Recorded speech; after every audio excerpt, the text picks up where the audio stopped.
All right, so the size of the slate that you play on is really important. And right now, we're going to talk a little bit about short slates. So 2-gamer, 3-gamer, 4 is probably the top of a short slate as far as I'm concerned. And we're going to be worrying about correlation versus projection. The more correlation you have in a lineup, the more willing you should be able to sacrifice some of your projection. Correlation is going to be less extreme in the NBA. It's massive in baseball. Massive in the NFL, depending on the certain positions, quarterback to wide receiver. In the NBA, it's a little bit different because there's just not that many opportunities where one guy directly impacts a second player. You'll have assists, that's fine, but only one person can grab a rebound. Only one person makes a basket on an individual possession. But you still want to look to a little bit of correlation, and that is important in game stacking.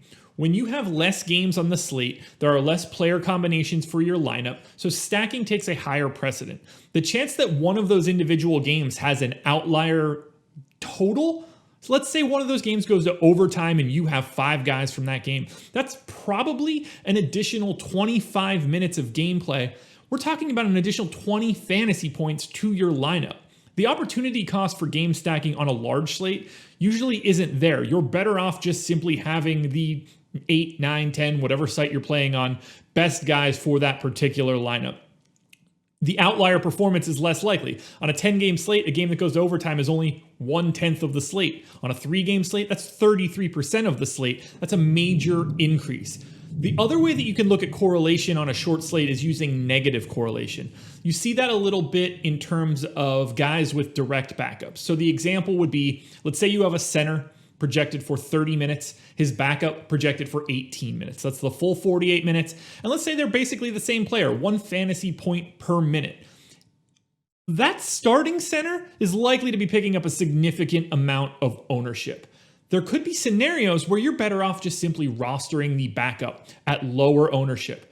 If that starting center gets into some foul trouble, we move that minutes projection down to 26. That bumps up the backup center to 22. You can get more performance.